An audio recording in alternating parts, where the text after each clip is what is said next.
तो हमें पढ़ना था बायोटेक्नोलॉजी और जेनेटिक इंजीनियरिंग का प्रोसेस समझना था। ठीक है,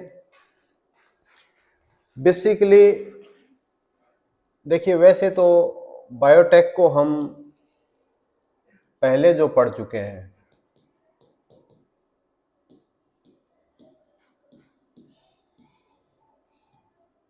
कि बायोटेक्नोलॉजी क्या है, बायोलॉजिकल प्रोसेसेस जो भी हैं उनका ह्यूमन वेलफेयर के लिए हम जो उपयोग करते हैं इंडस्ट्रियल लेवल पे, वो सारा का सारा बायोटेक्नोलॉजी है। इस चीज़ को आप बड़े बेहतर ढंग से जानते हैं पहले से। और जितने भी कुछ घरेलू उदाहरण भी हम लेते हैं, खमीर का उदाहरण लेते हैं, कर्ड का, दही का हम उदाहरण लेते हैं, सारे के सारे बायोटेक्नोलॉजी के प्रोसेस हैं। रिसेंट एरा में क्या हुआ है, अभी हमने बायोटेक्नोलॉजी को एक तरीके से जेनेटिक्स के साथ कनेक्ट कर दिया है कि जेनेटिक्स के बेसिस पे हम ये डिफाइन करते हैं कि उससे कैसा प्रोडक्ट मिलेगा और उस प्रोडक्ट का हम प्रोडक्शन जो है इंडस्ट्रियल लेवल पे करते हैं। इसीलिए आपकी बुक के अंदर क्या है, एक तरीके से जेनेटिक इंजीनियरिंग को बायोटेक्नोलॉजी के साथ मिक्सअप करके दिया गया है और ये मान लिया गया है कि जेनेटिक इंजीनियरिंग बायोटेक्नोलॉजी के लिए एक एसेंशियल टूल है। तो आपके अगर आप पुरानी बुक्स में देखोगे तो बायोटेक्नोलॉजी में आपको केवल उस प्रोसेस के बारे में मिलेगा और उस पर्टिकुलर उसी ऑर्गेनिज्म से आप किस तरीके से जो है वो इंडस्ट्रियल लेवल पे प्रोड्यूस करोगे, ये चीज आपको मिलेगी। लेकिन रिसेंट सिनेरियो में, मॉडर्न सिनेरियो में हम लोग इस चीज पे पहुंच गए हैं कि अब जैसे कुनेन है, कुनेन के लिए प्लांट का बहुत सारे टिश्यूज को कल्चर करने की जरूरत नहीं है। सिंकोना प्लांट की केवल उन सेल्स को हम कल्चर करने का प्रयास करते हैं जो कुनेन बनाती है, सारे को नहीं करते हैं। ठीक है, और उसमें कुछ एलिसिटर्स वगैरह भी डालते हैं। तो थोड़ा मॉडर्न सिनेरियो में बायोटेक्नोलॉजी चेंज हो गई है। इसीलिए आपकी बुक में जो दिया गया है बायोटेक्नोलॉजी के अंदर ज्यादातर जेनेटिक इंजीनियरिंग से संबंधित दिया है। अब मान लीजिए प्रोड्यूस करना है, इंसुलिन प्रोड्यूस करना है, तो ह्यूमन इंसुलिन का जीन काट करके बैक्टीरिया में डाला गया और बैक्टीरिया से वो प्रोडक्शन हम ले रहे हैं। तो इस सारे प्रोसेस को आपको बायोटेक्नोलॉजी के अंदर दिया गया है। तो बेसिकली हम इसके अंदर जो चीज पढ़ेंगे जिसमें आपको दिक्कत आती है वो है जेनेटिक इंजीनियरिंग और रिकॉम्बिनेंट डीएनए टेक्नोलॉजी। पहले हम इनको जानते हैं। तो इसमें दो चीजें हैं, genetic engineering and recombinant DNA technology. अब जेनेटिक इंजीनियरिंग क्या है कि किसी भी ऑर्गेनिज्म के जीन्स में हेर फेर करके डिजायर्ड प्रोडक्ट प्राप्त करना जेनेटिक इंजीनियरिंग। इतना क्लियर आपको? अब जब हम जीन्स में हेर फेर करेंगे, कोई भी एग्जांपल ले लीजिए, मान लीजिए बैक्टीरिया से आप इंसुलिन प्रोड्यूस कराना चाहते हैं, तो एक तो बैक्टीरिया का जीन हो गया, उसके अंदर आप ह्यूमन जीन को और डाल रहे हैं, तो एक तरीके से दो ऑर्गेनिज्म के जीन्स वहां पे मिक्सअप हो गए ना, दोनों मिलके एक तीसरे टाइप का जीन बना रहे हैं। उस डीएनए को क्या बोलेंगे? Recombinant DNA. यानी ऐसा डीएनए जिसके अंदर दो या दो से ज्यादा ऑर्गेनिज्म से लिया हुआ डीएनए हो, तो वो क्या है? Recombinant DNA. तो इसको रिकॉम्बिनेंट डीएनए टेक्नोलॉजी बोलते हैं। और इससे संबंधित जितनी भी सारी चीजें हैं वो जेनेटिक इंजीनियरिंग में आती है। बेसिकली हम देखें, रिकॉम्बिनेंट डीएनए टेक्नोलॉजी है, वो बनाती हैं जेनेटिक इंजीनियरिंग, और जेनेटिक इंजीनियरिंग का हम सहारा लेते हैं बायोटेक्नोलॉजी के लिए। ठीक है, कल एक प्रश्न ये भी आ रहा था कि सर फिनोटाइप क्या है? फिनोटाइप एक्सटर्नल अपीयरेंस, वो फिनोटाइप है जिसको हम बाहर से देख सकते हैं, जिस गुण को हम बाहर से देख सकते हैं, वो फिनोटाइप है। ठीक है, तो इसमें मैं आपको एक एग्जांपल लेकर के समझाऊंगा, क्योंकि अगर आप उसको सीधा प्रयास करेंगे तो आपको नहीं समझ में आएगा। मान लीजिए कि एक हमें चाहिए जीन, जीन कैसा है? डिजायर्ड जीन है। ठीक है, और जब भी हम कोई प्रोडक्ट प्राप्त करते हैं तो पहले जीन लेकर के उसकी हम क्या बनाते हैं? कॉपी बनाते हैं। ठीक है। कॉपी बनाने के बाद उसको हम क्या करते हैं, इंसर्ट करते हैं, ठीक है, किसी भी ऑर्गेनिज्म में। और इंसर्ट करने के बाद हम उससे क्या प्राप्त करते हैं, प्रोडक्ट प्राप्त करते हैं। यही प्रोसेस है। तो ये जितने भी है, पहले जीन को आइसोलेट किया, फिर उसकी कॉपी बनाई, फिर उसको इंसर्ट किया और फिर प्रोडक्ट लिया, ये सारा का सारा प्रोसेस एक तरीके से आपकी बुक के अंदर जो दिया हुआ है वो क्या है, bio technology principles and techniques नाम से। ठीक है, इतना क्लियर है। अब इसमें कुछ चीजें आएंगी, भाई जीन को हम कैसे लेंगे। अब मान लीजिए एक है ऑर्गेनिज्म ए, आप कोई भी एग्जांपल ले लीजिए, जो कि जनरली मैं एग्जांपल लेता हूं। मान लीजिए आप फ्रूट का कलर ही चेंज करना चाहते हैं, ठीक है, आप टमाटर को बैंगनी कलर का बनाना चाहते हैं, तो बैंगन से आप जीन लेंगे, तो वो क्या हो जाएगा, ऑर्गेनिज्म ए, जिससे आप जीन लेंगे। उस जीन को हम कॉपी करेंगे और कॉपी करने के बाद उसे डालेंगे किसमें, टोमेटो में डालेंगे, ठीक है, यही है। और फिर उसका आप प्रोडक्ट ना लेकर के आप उसका फिनोटाइप देख रहे हैं, वो एक ही बात है, प्रोड्यूस वही कलर का प्रोडक्ट हो गया एक तरीके से, ठीक है। तो इस प्रोसेस को अगर हम फ्लो चार्ट के रूप में लेते हैं, तो उसमें आपको कुछ चीजों की जरूरत पड़ेगी, जैसे कुछ टेक्निक्स हैं, इलेक्ट्रोफोरेसिस, ये जानते हो, ठीक है। दूसरा रेस्ट्रिक्शन एंजाइम,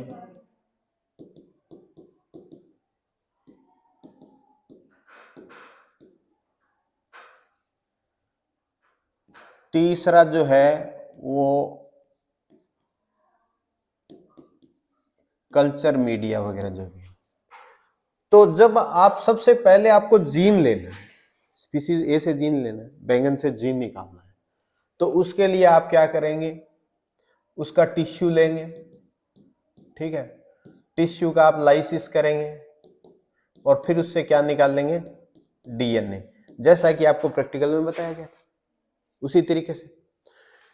यहां पे उस प्रोसेस में फर्क ये है कि ये जो टेस्ट ट्यूब जिससे हम डीएनए, जिसके अंदर हम डीएनए एक्सट्रैक्ट कर रहे थे, वहां पर आपको दो एंजाइम और डालने हैं, एक तो प्रोटीएज है और दूसरा आरएनएज। ये क्यों डालते हैं, ताकि उसमें प्रोटीन और आरएनए नष्ट हो जाए, केवल डीएनए बचे, ठीक है। उस डीएनए को आपने ले लिया बाहर, ये आ गया डीएनए, मैं डबल स्टैंडर्ड नहीं बना रहा हूं, डीएनए आ गया। अब इस डीएनए को एक स्पेसिफिक रेस्ट्रिक्शन एंडोन्यूक्लियस की सहायता से काटते हैं, ठीक है। रेस्ट्रिक्शन एंडोन्यूक्लियस आपको मैं पहले ही बता चुका हूं कि ये स्पेसिफिक एंजाइम्स हैं जो कि डीएनए को एक स्पेसिफिक सीक्वेंस पे काटते हैं। इसमें एक याद रखना भैया, ये जो है GATTC, इधर से लिखोगे देखो GATTC,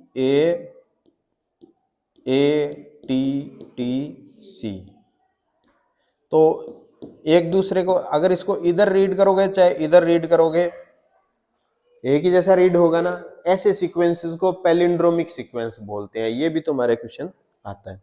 तो रेस्ट्रिक्शन एंडोन्यूक्लियस के अंदर E को R फर्स्ट, इसका एक एग्जांपल आप देख सकते हैं। तो बेसिकली देखिए, अगर यहां देखोगे तो ये क्या है, एस्केरेशिया, CO कोलाई, R इसका स्ट्रैंड है और I इसका जो नंबर ऑफ रेस्ट्रिक्शन एंडोन्यूक्लियस है जो लिया गया है। तो इसके नेमिंग से संबंधित भी यहाँ पे आपको जानकारी हो गई है। हायर क्लासेस में आप इसको ज्यादा डिटेल से पढ़ेंगे। वैसे रेस्ट्रिक्शन एंडोन्यूक्लियस 3 टाइप के होते हैं, restriction endonuclease first, second and third. इसमें से एक ही टाइप जो है वो आपके काम का होता है, इतना ज्यादा डिटेल में आपके है नहीं। तो रेस्ट्रिक्शन एंडोन्यूक्लियस से आपने काट लिया, तो इसके बाद जो जीन है वो ऐसे आपको प्राप्त हो जाएंगे, टुकड़ों में मिलेंगे, ठीक है। टुकड़ों में मिलने के बाद आपने इसको क्या किया है,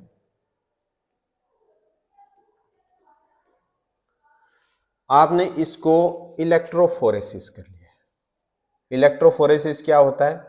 जेल प्लेट पे आपने यहाँ पर डीएनए को लोड कर दिया है और इधर नेगेटिव वो लगा दिया है और इधर की तरफ पॉजिटिव लगा दिया है, तो ये जीन्स जो है अपने साइज के हिसाब से डीएनए के फ्रेगमेंट्स ऐसे व्यवस्थित हो जाएंगे। ठीक है, थोड़ा हाइब्रिडाइजेशन टेक्निक खैर आपके सिलेबस में नहीं, उससे पता लगा लें कि इनमें से कौन सा जीन हमारे काम का है। वो जीन आपने अलग कर लिया यहां से। अब आइसोलेशन ऑफ जीन तो कंप्लीट हो गया, जीन को आपने आइसोलेट कर लिया है, उसको आपको क्या करना है? उसकी कॉपीज बनानी है। कॉपीज बनाने के लिए आपके पास कुछ और टेक्निक्स हैं, जैसे कि पीसीआर है, पॉलीमरेज चेन रिएक्शन। मैंने आपको बताया था कि पहले हाई टेम्परेचर, ठीक है, फिर लो टेम्परेचर और फिर हाई टेम्परेचर दे करके आप एक जीन से 2, 2 से 4, 4 से 8, 8 से 16, इस तरीके से विद इन मिनट्स आप हजारों कॉपीज बना सकते हैं। तो पीसीआर पे अलग से लेक्चर दिया हुआ था, आपको पता है, बहुत सिंपल सा है, उसमें थर्मोसाइक्लर्स के बारे में भी मैंने आपको बताया था। ठीक है, दूसरा हो सकता है कि आप बैक्टीरिया को यूज करें। जब आप बैक्टीरिया यूज करते हैं तो आपको रेप्लिका प्लेटिंग मेथड आपको बताया था, उसमें आपको एक खास तरीके के प्लाज्मिड के बारे में बताया था जिसका नाम था PBr 322। इसके अंदर एम्पिसिलिन रेजिस्टेंस और टेट्रासाइक्लिन रेजिस्टेंस के बारे में बताया था। ठीक है, तो इसके थ्रू हम ये क्यों होते हैं, इसी से तो हम पहचानते हैं कि किस में जीन आया था, ये बहुत ही डिटेल से आपको कराया था ना। ठीक है, अब ये रेप्लिका प्लेटिंग मेथड से आ गए। अब इन चाहे जिस भी मेथड से आपने किया वो कॉपी हो गया है। ठीक है, कॉपी होने के बाद जो टर्न आती है वो आती है जीन को ट्रांसफर करने की।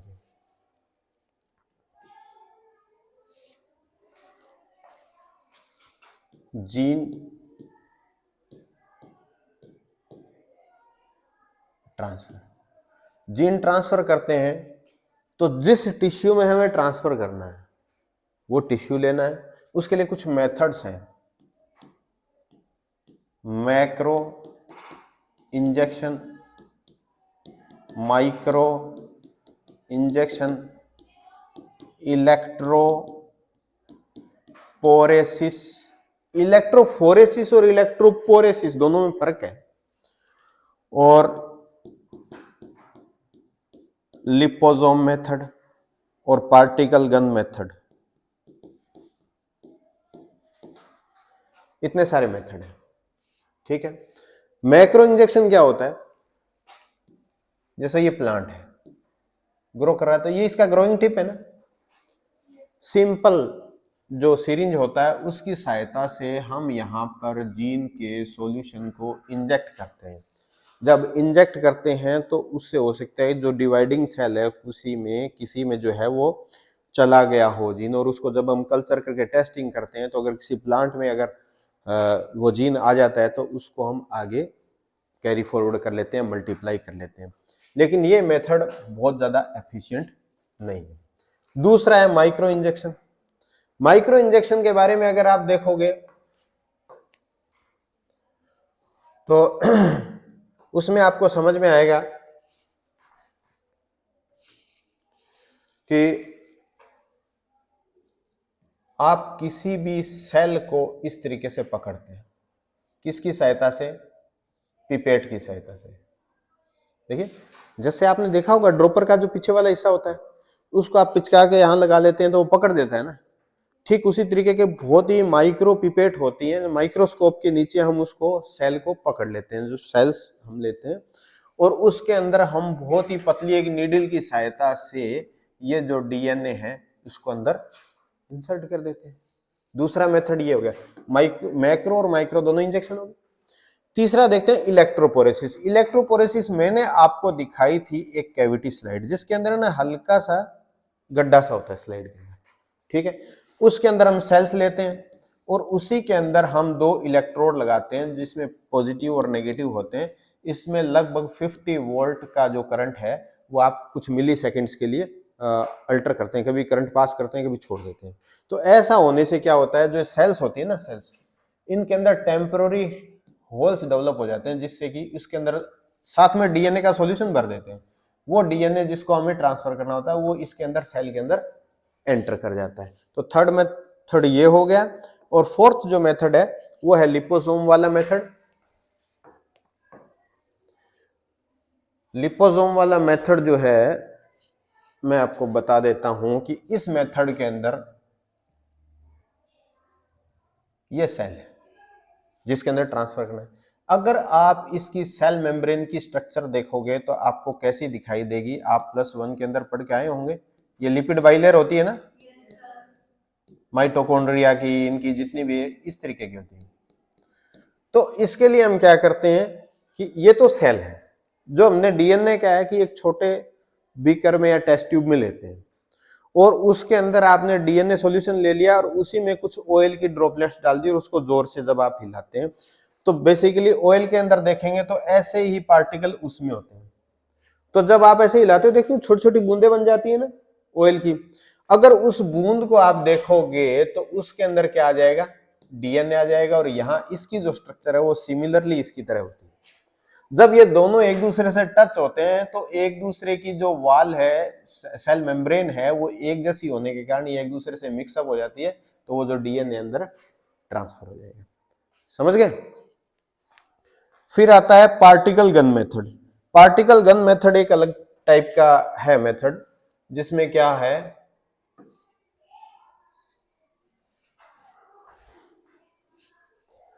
पार्टिकल गन मेथड के अंदर वही टिश्यू है, बहुत सारी ये सेल्स सामने है और इधर की तरफ छोटी गन होती है जिसके अंदर क्या होता है, गोल्ड या टंगस्टन पार्टिकल, जिनको एजिटेट करते हैं विद एग एल्बुमिन और डीएनए जो आपको ट्रांसफर करना है। तो अगर आप छोटी उसका देखोगे तो उसके ऊपर क्या है, डीएनए चिपक जाते हैं और इसको उस गन की सहायता से इस पे फायर किया जाता है तो छोटे पार्टिकल सेल्स के अंदर चले जाते हैं, तो डीएनए इसमें ट्रांसफर हो जाता है। चाहे किसी भी मेथड से ट्रांसफर हुआ, सेल में जिसमें भी ट्रांसफर हो गया ना, उसका हम टिश्यू कल्चर करते हैं और टिश्यू कल्चर करके क्या बना देते हैं, हम पूरा प्लांट बना देते हैं। वहां पे आपको जैसे अगर हम कर रहे थे कि बैंगनी कलर वाला जीन हमने ट्रांसफर किया है तो आपको बैंगनी कलर के टोमेटोज दिखाई देंगे। अब इसको सारे को समराइज करते हैं, अब आपको समझ में आएगा। अभी तो थोड़ा यूं लग रहा होगा कि बहुत ज्यादा इसके अंदर चीजें आ गई। देखिए, एक था स्पीसीज ए, ठीक है, दूसरी है स्पीसीज बी। स्पीसीज ए का हमने क्या किया, डीएनए निकाल लिया, ठीक है। डीएनए निकाल करके हमने क्या किया, उसको कॉपी कर लिया, ठीक है। कॉपी करने के बाद हमने उसको स्पीसीज बी के अंदर ट्रांसफर कर दिया, तो हमें जो ये मिला इसको बोलते हैं रिकॉम्बिनेंट। और इसका हमने क्या किया, कल्चर कर लिया और कल्चर करके आपने क्या बना लिया, नया प्लांट बना लिया। पढ़ा तो हमने इतना ही है। डीएनए सेपरेट करने के पीछे क्या टेक्निक आपको पता है, कॉपी करने के पीछे क्या टेक्निक है वो पता है। अब यहाँ बीच में एक और था, इलेक्ट्रोफोरेसिस की सहायता से पर्टिकुलर उस जीन को हमने पहचाना है जिसकी हमें आवश्यकता है, सारा डीएनए थोड़ा ट्रांसफर करेंगे। अब कॉपी करने के बाद जो डीएनए आ गया उसको चाहे आपने माइक्रो इंजेक्शन से, चाहे मैक्रो से, चाहे लिपोसोम मेथड से, चाहे किसी मेथड से किया, वो आपने स्पीसीज बी की सेल में ट्रांसफर किया, उसका फिर टिश्यू कल्चर किया और फिर से जो प्लांट बना लिया। That is all about the genetic engineering. अब इसको आप किसी भी ढंग से पढ़ लो। अब इसमें जो आपके दिमाग में फ्लो बन गया ना कि भाई आपने एक तरफ से डीएनए लिया है, आपने दूसरी स्पीसीज में डाला है और उससे प्रोडक्ट प्राप्त किया है। यही क्या है, पूरा का पूरा बायोटेक्नोलॉजी है। इसके छोटे छोटे सेगमेंट्स हैं। डीएनए कैसे सेपरेट करते हैं, दिस इज सेपरेट टॉपिक, ठीक है। उसकी कॉपी कैसे करते हैं, वो सेपरेट टॉपिक है। कॉपी में भी पीबीआर 322 एक सेपरेट टॉपिक है। उसको पहचानते कैसे हैं, कट कैसे लगाते हैं, उसमें ई को आर फर्स्ट एक सेपरेट टॉपिक है, आपका रेस्ट्रिक्शन एंडोन्यूक्लियस, ठीक है। फिर उसके बाद उसको ट्रांसफर कैसे करते हैं, माइक्रो है, मैक्रो है, लिपोसोम है, ये एक सेपरेट टॉपिक है। और उसके बाद जो है आप उसको कल्चर कैसे करते हो, ये एक सेपरेट टॉपिक है। अब यही बात देखिए, मान लीजिए आपको ह्यूमन इंसुलिन प्रोड्यूस करना है, तो स्पीसीज ए तो क्या हो गया, जहां से डीएनए लिया तो वो तो ह्यूमन जीन हो गया, ठीक है। स्पीसीज बी क्या हो गया, ये हो गया ई कोलाई हो गया, ठीक है। इसके अंदर ट्रांसफर किया, रिकॉम्बिनेंट बना, इसको सीधा कल्चर किया और उससे प्रोडक्ट बना, और उस प्रोडक्ट को हमने सेपरेट कर लिया, पैकिंग करके बाजार में भेज दिया, ठीक है। ये डिपेंड करता है कि आपका उद्देश्य कैसा है, आप प्रोडक्ट बनाना चाहते हैं या उसको चेंज ही करना चाहते हैं, ठीक है। ये इस तरीके की चीजें, तो इसको ना एक ब्रॉडर प्रोस्पेक्टिव में देखिए, ये टोटल है जेनेटिक इंजीनियरिंग। अब इसकी हर चीज आपके ये लिखा है ना, अब यहाँ बीच के कुछ टॉपिक है, यहाँ के टॉपिक है, यहाँ के टॉपिक है। अब अगर आप प्रोडक्ट बना रहे हैं तो प्रोडक्ट इंजीनियरिंग से संबंधित एक और चीज है भाई, मान लीजिए यही प्रोडक्ट बना रहे हैं, ई कोलाई बहुत सारा है, उसको आप है ना छोटी जगह तो कल्चर कर नहीं सकते, बड़ी जगह कल्चर करोगे तो उसके लिए जो कल्चर वेसल होती है वो आपकी बुक के अंदर दिया हुआ है, बड़ा जहां 500-600 लीटर तक एक साथ आप कर सकते हो। तो ये कल्चर करने के लिए है, जहां एक तरफ से तो इसके अंदर क्या है, कल्चर मीडिया डाला जाता है और दूसरी तरफ से आप कल्चर मीडिया को बाहर निकाल रहे हैं। बीच में एक फैन की सुविधा भी होती है ताकि उससे वो उसको निरंतर घुमाया जा सके, ठीक है। इसी में ही इसको ऑक्सीजन सप्लाई की फैसिलिटी भी होती है ताकि यहाँ से ऑक्सीजन इसके अंदर दी जा सके।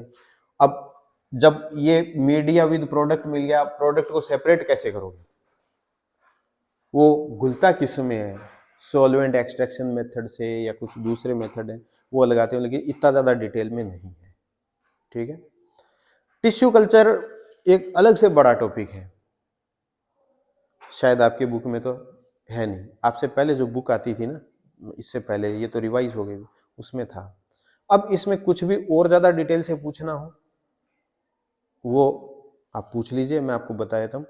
इतना इसको कराना इसलिए जरूरी था ताकि आपके दिमाग में एक स्ट्रक्चर बने, हाँ हमें ये करना है, इस रास्ते चलना है। अब उस रास्ते में आने वाली चीज़ों को हम अलग से डील कर सकते हैं, स्पेसिफिक टेक्निक को अलग से डील कर सकते हैं। अगर अब रिवाइज तो इतना ही होगा, अगर आपको स्पेसिफिक टेक्निक पे जानना है तो फिर उस पर हम स्पेशल एम्फेसिस देते हैं। बताइए क्या जानना है।